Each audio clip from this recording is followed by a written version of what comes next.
आज हम लोग क्लास नाइन्थ का परिमेय पढ़ेंगे 6.1। परिमेय क्या है? यदि दो रेखाएं परस्पर प्रतिच्छेदी करता है। देखो, यदि दो रेखाएं परस्पर प्रतिच्छेदी का मतलब क्या होता है? दो रेखा एक दूसरे को काटे तो उसी को बोलते हैं प्रतिच्छेदी करता है। तो शीर्षामुख कोण बराबर होता है। यही है। तो सबसे पहले हम लोग दो रेखा बना लेते हैं। इस रेखा का नाम रख लेते हैं AB, इसका नाम रख देते हैं CD। ठीक है। यहाँ पे क्या बोला? प्रतिच्छेदी करता है तो शीर्षामुख कोण समान होता है। यानी कि हमें सिद्ध करके दिखाना है ये कोण और ये कोण बराबर होता है, ये कोण और ये कोण बराबर होता है। शीर्षामुख यही कोण है। तो यहाँ पे हम लोग क्या करेंगे? लिखेंगे सिद्ध करना है। क्या सिद्ध करना है? एक नंबर कोण A, यहाँ पे एक कटाक्ष बिंदु को O मान लेते थे, AOC। कोण AOC इज इक्वल टू कोण DOB, कोण DOB। ठीक है। और दूसरा हमें क्या सिद्ध करना है? कोण AOD, कोण AOD बराबर कोण COB या BOC, जैसे आपको मर्जी हो वैसे बोल सकते। यही हमें सिद्ध करना है। तो यहाँ से लिखेंगे हल। यहाँ पे लिखें कि AB रेखा तथा CD रेखा O पर प्रतिच्छेद करती है, O पर प्रतिच्छेद करती है, O पे कट रही करती है, इन है। अब देखो यहाँ से लिख सकते AO रेखा CD पर खड़ी है, इसलिए क्या होगा? कोण AOC प्लस कोण AOD बराबर 180 डिग्री होगा।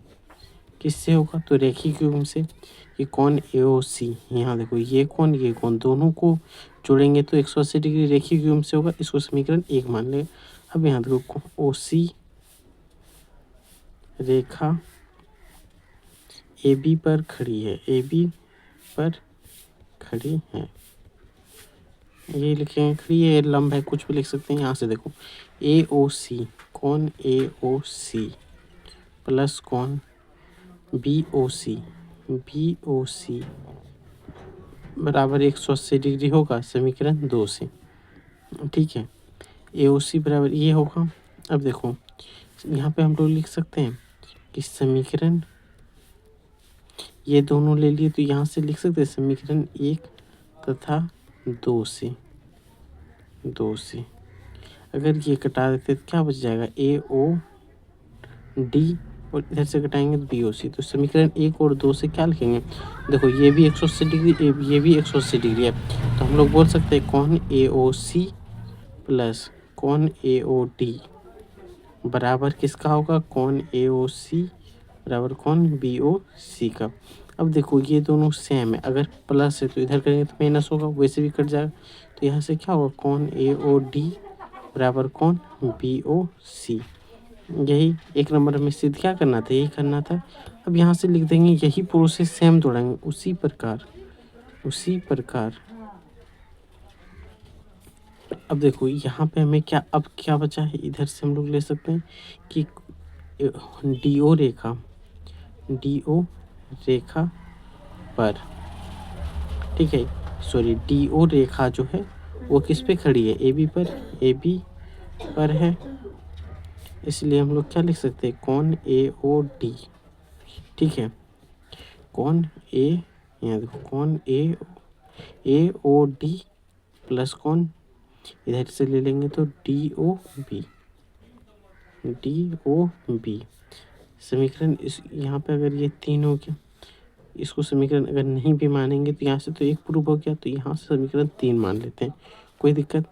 अब देखो AOD ये लाइन लिए हैं कि नहीं? ये लाइन, इस बार हमें क्या प्रूफ करना है? ये दोनों, तो ये लाइन से तो जब लिए तो यहाँ से ये हो गया कि नहीं? अब यहाँ से हम लोग को ये लाइन लेना है कि AO, यहाँ से पुनः AO रेखा किस पे खड़ी है? तो BC पर है, इसलिए क्या हो जाएगा, कौन ए ओ सी प्लस कौन ए ओ डी बराबर 180 डिग्री होगा कि नहीं, रेखीय घुम से। ये इसको मान लेते हैं समीकरण 4। अब यहाँ लिख सकते हैं समीकरण 3 और 4 से। समीकरण 3 और 4, 3 क्या है तो लिख देते हैं A O D plus D O B बराबर 180 डिग्री है। देखो अब ये तो देखो ए ओ डी बी दोनों का मान 180 डिग्री, इसीलिए ये दोनों कौन क्या होगा, बराबर होगा। ए ओ सी प्लस ए ओ डी, यहाँ से देखो ए ओ डी कट गया तो यहाँ क्या बचेगा, डी ओ बी बराबर ए ओ सी। ये बराबर हो गया। तो हमें यही तो प्रूव करना था कि ये और ये दोनों कौन क्या होना चाहिए, बराबर। तो यही बराबर हो गया कि शीर्षामुख कौन समान होता है। तो यहाँ से ये पूरा कंप्लीट हो गया। समझ में आया, एकदम आराम आराम से आपको समझना है। और हिंदी मीडियम के हो तो और भी आसानी से समझने के लिए चैनल को सब्सक्राइब करके रखना ज़रूर। ठीक है, बस इतना है इसमें। हम लोग अब 6.2 को बहुत जल्द पढ़ेंगे।